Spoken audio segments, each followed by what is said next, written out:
Fala galera, aqui é o Marcelo e sejam bem-vindos de volta à Batcaverna. E o herói Gladiador Dourado é um personagem que começou a ser mais falado e visto, principalmente lá depois dos anúncios, do James Gunn para o novo DCU nos cinemas, já que foi prometida aí uma série só para ele. Mas muitos anos antes, o Gladiador Dourado fez uma participação épica. E só podia ter sido, no desenho da Liga da Justiça. E claro, num episódio sensacional que é só focado nele. E aqui ele meio que acaba salvando todo mundo, mas ninguém fica sabendo. E tal qual ali o título do episódio fala, pouca gente talvez lembre, que teve esse episódio aí do Liga da Justiça. Então, no vídeo de hoje, a gente vai analisar nesse episódio onde o Gladiador Dourado aí brilhou muito. Vamos ver então aí os seus momentos mais marcantes e analisar eles. Tudo isso depois da abertura.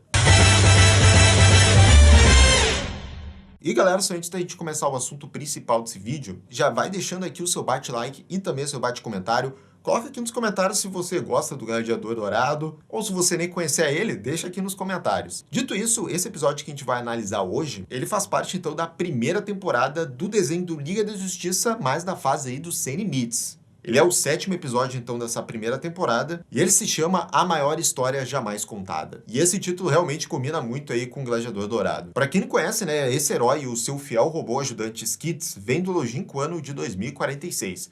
O seu nome é Michael John Carter, um ex-jogador de futebol americano que cai em desgraça. E ele acaba, então, trabalhando como guarda de um museu em Metrópolis, onde, então, ele resolve pegar os equipamentos superpoderosos que tem nesse museu e voltar, então, para o passado com eles, para iniciar, então, uma carreira de herói atrás de fama. E eis, então, que nessa primeira temporada do Liga da Justiça Sem Limites, os criadores do desenho resolveram, então, focar bastante aqui no Gladiador Dourado, que ele vai ser o personagem principal desse episódio. E é impressionante como em apenas um episódio aí de 20 e poucos minutos, eles conseguem resumir muito bem aqui o personagem. Nesse episódio, nós temos a Liga, então, da Justiça travando uma batalha épica contra o Mágico Mordo, no centro de Metrópolis. Mas a verdadeira história é a que acontece com o Gladiador Dourado, enquanto ele deveria estar só lá controlando a multidão da cidade. Essa é a premissa, então, desse episódio, vamos analisar ele a partir de agora, então. O episódio inicia, então, com esse robozão aqui derrotado. Inclusive, eu achei parecido aqui com o robô do clássico desenho Gigante de Ferro. E quem derrotou ele foi o glorioso Gladiador Dourado, que está aqui fazendo um discurso de vitória para a população.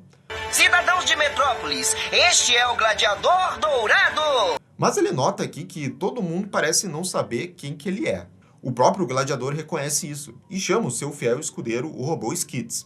Ele começa então a exibir um tipo de vídeo promocional que explica todas as características do herói. Com direito aqui a um final com o Gladiador prosando aqui do lado da bandeira americana, que é a mais clichê impossível.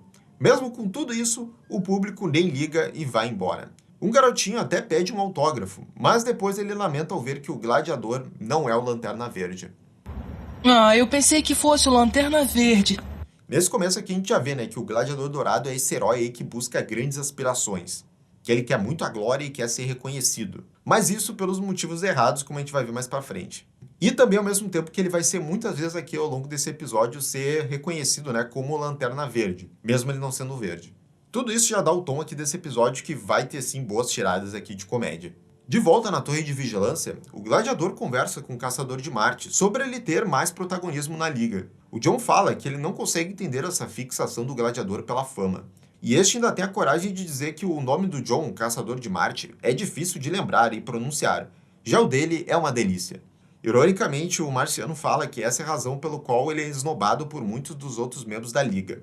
O Gladiador é o menos motivado pelo altruísmo genuíno e mais interessado em se tornar uma celebridade. Não é só pela fama. Quanto você ganhou no ano passado? E esse aqui vai ser o grande aprendizado aí do Gladiador ao longo desse episódio. Dele aprender a ser realmente mais altruísta e não pensar só na fama dele. E durante essa conversa, então, do Gladiador com o Caçador de Marte, um alarme soa ali na Torre de Vigilância. É a Mulher Maravilha, e ela diz ao John que eles têm uma emergência e que precisam de ajuda. Ao ver que se trata do Mago Mordo, o Caçador de Marte diz que uma ameaça desse tipo de magia pode acabar com o mundo. E para isso, o Gladiador fica felizão, que ele pode ter aí uma chance de brilhar. Depois de praticamente implorar ao John por mais trabalho, ele é enviado nessa missão, ao ser chamado por último com esses heróis reservas da Liga da Justiça, para ajudar lá primeiro time durante a batalha com o poderoso Mordo. E tem duas ótimas deixas aqui, que é a do Gladiador errando o nome do Mordo, chamando ele de Mumu, e depois ele fazendo piada de Star Trek ao ser transportado. Enquanto vemos que nem o operador da torre aqui suporta o herói. Energizar. Que mané.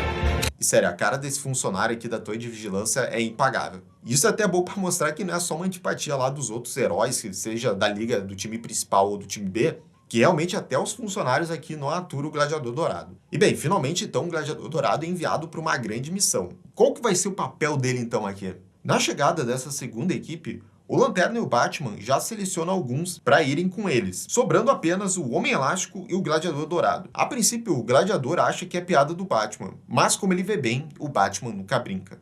E qual o trabalho aqui desses dois? Controle de massa. Pô, o mais dolorido aqui é quando o Lanterna diz pro Elástico que o Homem Borracha já tá na luta principal, então não precisam dele. E em seguida, temos aqui o Gladiador mega empolgado aqui, enquanto a população evacua a cidade. E tem um ótimo diálogo aqui do Homem Elástico, dizendo por que ele é melhor que o Homem Borracha. Uma vez eu me disfarcei de vaso por 3 dias. Não acredito nisso. E vejam só, até o Gladiador Dourado pede pro Elástico parar de reclamar. Olha só quem tá falando. E para completar essa parte aqui do Homem Elástico, ele diz que tá com raiva da equipe principal e não aceitaria eles de volta por nada. Mas aí chega a Mulher Maravilha pedindo ajuda, e só pro Homem Elástico, e ele aceita rapidinho. E o Skits até diz que eles devem estar precisando aqui de um vaso. Pô, e aqui outra parte sensacional aqui de comédia. Primeiro que você vê esses dois heróis aqui fazendo funções básicas aqui, os dois reclamando. É um ponto de vista que a gente raramente vê no desenho, né? Que geralmente a gente está acompanhando lá os heróis principais, fazendo coisas épicas, e aqui é só esses dois heróis aqui escanteados reclamando. E ainda por cima essa parte termina muito bem, porque o Gladiador Dourado fica atrás até do Homem Elástico, que tem um respectivo, um cara que faz a mesma coisa que é o Homem Borracha lá, e mesmo assim ele foi selecionado. Então o Gladiador Dourado tá no final mesmo ali da fila. Bom, depois disso o Gladiador fica ainda mais desmotivado aqui no seu trabalho de contenção, sentado aqui na sarjeta. O Skits sabiamente diz que toda posição é importante, até quem fica aguardando, e que essa experiência pode ser um aprendizado. Mas o herói diz que ficar ali não vai trazer fama para ele. E o detalhe é que nesse momento o Superman aterriza ali, e bizarramente ele agora é uma fusão do Superman com Batman e com a voz da Mulher Maravilha. Está tudo bem. Volte a controlar a multidão. E isso, senhoras e senhores, foi algo muito bizarro que aconteceu nos quadrinhos, que foi lá o Batman composto. Que foi lá durante a Era de Prata, eles juntaram o Batman e o Superman, eles ficaram no mesmo corpo, e eles fizeram essa referência aqui. Que é ainda mais bizarro porque tem a voz ali da Mulher Maravilha. E outro detalhe que é ótimo aqui na narrativa desse episódio, é que a batalha principal mesmo, a coisa épica que tá acontecendo aqui nessa linha do tempo do episódio, é essa batalha do Mordo contra vários heróis ali da Liga. Mas isso a gente nunca vai ver ela de fato, só alguns relances. Porque o foco vai ficar sempre do ponto de vista ali do Gladiador Dourado. O que é genial porque nos coloca na mesma posição com ele, sabe? A gente não podendo participar dessa batalha épica que tá acontecendo logo ali. E a coisa mais épica, talvez, que o Gladiador chega a fazer até agora, é o resgate de uma fazenda de formigas de uma criança que estava num prédio em chamas. Isso porque o moleque disse que as suas amiguinhas estavam correndo perigo. E o herói achou que eram outras crianças. E como agradecimento, novamente, ele é chamado de Lanterna Verde quando o garoto agradece. Eu não sou o Lanterna Verde, eu sou o Gladiador Dourado. E de novo o Gladiador fica desmotivado ao ter que fazer essas ações de heróis menores. Ele começa já a achar que realmente não serve para isso.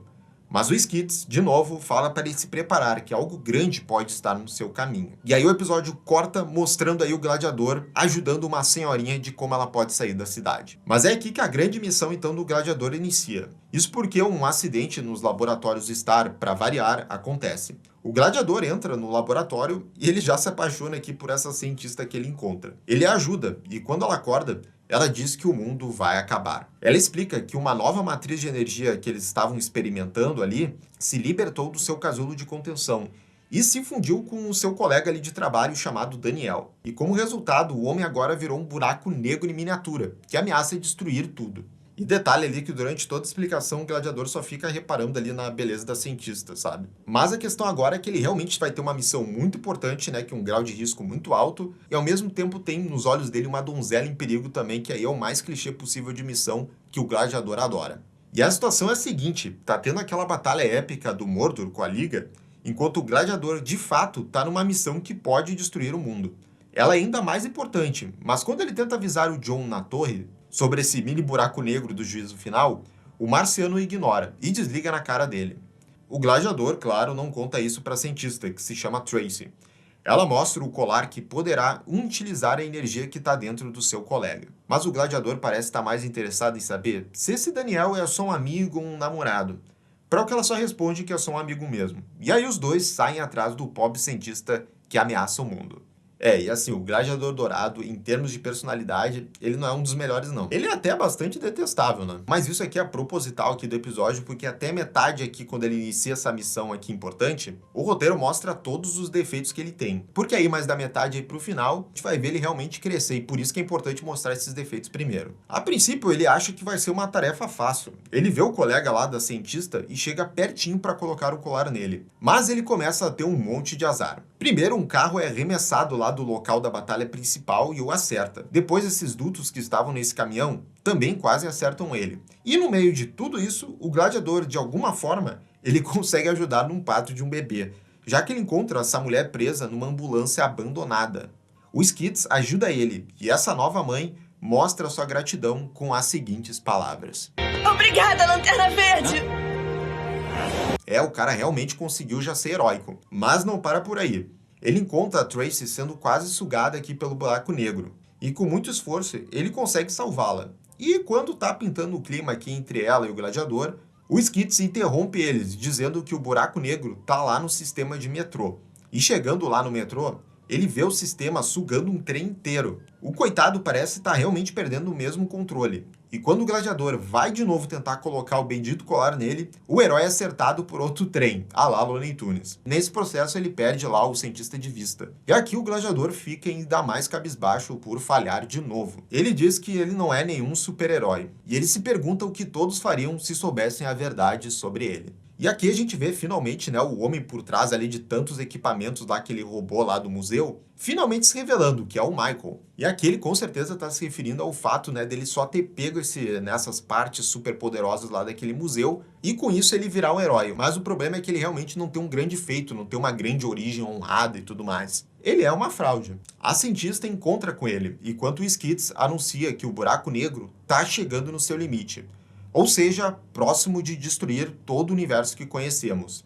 Eles tentam conversar com o Daniel, mas ele fala que não consegue controlar a sua energia. E para melhorar, a batalha principal que está rolando lá com o Mordor, de novo atrapalha o gladiador. O feiticeiro transforma esse prédio enorme num monstro de verdade. E o herói até tenta lutar aqui com esse prédio monstro, mas realmente é muita coisa. E o buraco negro ainda continua ali ameaçando o mundo. E aí, para o nosso lamento, nós vemos o Skids sendo consumido e absorvido pelo buraco. Bem como também aquele edifício mutante que estava na luta. Devo confessar, mas quando eu vi o Skids sendo absorvido ali, isso me abalou. Porque assim, embora o Skids seja um robozinho ali sem rosto, e até tem um design meio genérico e tudo mais, ele era muito gente fina ali com o gladiador. Ele estava sempre sendo otimista, dando ótimos conselhos ali pro gladiador para ele não desistir. Não, calma, cara, não desiste de ser herói. Isso que é um amigo de verdade. Poxa, não merecia isso. Mas aqui nesse momento, então, mais crítico do episódio, onde as ameaças estão nos seus níveis mais graves, é que a gente vai ter, então, a grande catarse aí do Gladiador Dourado, onde ele vai perceber o que ele tem que ser para ser herói. O buraco negro está prestes a atingir o seu limite. Quando a Tracy fala que o herói precisa agir, o gladiador fala que ele não vai conseguir. Ele admite para ela que ele é um fiasco, que ele fugiu para esse século por uma tentativa desesperada de ser alguém, que ele queria apenas fama. Então o gladiador completa dizendo que ele era um fracasso no seu tempo e é um fracasso agora, e que ele não é nenhum super-herói. Eu era um fracasso no futuro, como eu sou agora. E olha, se essa série do Gladiador Dourado que vai ser lançada mais pra frente, explorar esse arrependimento aqui do gladiador, explorar esse drama que ele tem, essa série já vai ter valido a pena. Que é aqui que ele finalmente expõe o seu medo aqui, fala o que realmente ele tá sentindo. E é nesse momento aqui, bom, pelo menos pra mim, né, que ele ganhou aí a minha simpatia, a minha empatia por ele, né? Mesmo ele agindo que nem um babaca em outros momentos atrás. E ainda bem que a Tracy é braba também em fazer discurso. Ela diz que não há nenhum outro herói ali, e que somente o gladiador pode salvar todo o universo. Isso faz o gladiador realmente ganhar confiança, e ele então arrisca a sua vida enquanto o buraco está quase no seu limite. Contudo, ele consegue colocar aqui heroicamente o colar disruptor no cientista, e salvar o mundo, finalmente. E após isso, o Daniel começa então a soltar ali tudo que tinha dentro dele. E entre muitas coisas, nós vemos o Skids que retorna são e salvo, para a alegria de todo mundo que estava assistindo esse episódio. A ameaça acaba, e depois a Dra. Tracy diz que o gladiador foi muito heróico. E o clima aqui tá bem de romance. Mas de forma inesperada, o gladiador ele só agradece a ajuda dela e sai caminhando dali, sem fazer nenhuma piadinha. O Skids até diz que, pelas leituras termais ali da doutora, que ele poderia ter beijado ela. E para isso, o gladiador diz: Beijar garotas é para heróis, Skids. Pô, e aqui a gente tem a arco de personagem, hein? Lembra lá do gladiador no começo do episódio, né? Todo falastrão, interessado na fama. Só com essa frase final a gente já vê que pelo menos alguma coisinha já mudou dentro dele. E naturalmente, né, ninguém fora das partes envolvidas dessa treta aí do buraco negro sabe o que aconteceu. A gente vê a Liga finalmente com o feiticeiro Mordo capturado. E vejam só, o emo elástico tá sendo exaltado aqui. O Batman repreende o gladiador quando ele os encontra, por deixar o seu posto de controle de multidão. Ele até tenta começar a explicar o que aconteceu, mas desiste sabendo que não vão acreditar nele. Então, uma voz fala perto dele: com licença, é o Lanterna Verde? E o gladiador com raiva se prepara de novo para gritar. Mas em vez disso, ele vê que é a Doutora Tracy diante dele, que admite que ela estava só brincando. O gladiador fica muito animado ao vê-la, e a doutora convida ele para sair, e não o contrário. Ela pergunta se ele está encarregado pela limpeza, mas ele diz que estava só responsável lá pelo controle das massas. E enquanto os dois aqui saem juntos, o gladiador dá uma zoada aqui no Homem Elástico que tá limpando e encerramos o episódio. E essa foi então a análise do episódio lendário aí do Gladiador Dourado. E ó, vou confessar que eu lembrava realmente pouca coisa aqui desse episódio, o que é perfeito porque, de novo, ninguém lembra direito do Gladiador Dourado, né? Então foi muito pego de surpresa pela qualidade realmente aqui de todo o episódio, de toda a jornada aí que o Gladiador Dourado tem nesse episódio. Como eu falei, eu gosto muito ali das piadas envolvendo o Gladiador Dourado e principalmente o lance da narrativa, né? Que é da gente acompanhar realmente só o ponto de vista ali do Gladiador Dourado, enquanto a aventura principal, que é o que geralmente a gente vê nos outros episódios da Liga da Justiça, a gente não acompanha, só pedaços dela. E esse realmente é o ponto desse episódio, né? Que é a maior aventura jamais contada, né? Que o Gladiador Dourado realmente salvou o mundo, mas ninguém ficou sabendo, né? Perfeito pro personagem mesmo. E de novo é legal ver esse arco aí do Gladiador Dourado, percebendo que realmente é ser herói e não só perseguir a fama, sabe? E quando você menos espera, você faz a diferença. Mas bem, essa é a minha opinião em relação a esse episódio, né? Agora eu quero saber de vocês se vocês lembravam desse episódio lendário aí do Gladiador Dourado no desenho da Liga da Justiça. E já sabe também, né, galera? Se inscreve aqui no canal e clica no sininho de notificação para saber absolutamente tudo sobre o Batman. E se quiser apoiar ainda mais o canal, nós temos 2 campanhas de financiamento coletivo, no Padrim e no Seja Membro aqui no YouTube. Tem o link dos 2 projetos na descrição desse vídeo. Até a próxima, gente. Tchau, tchau.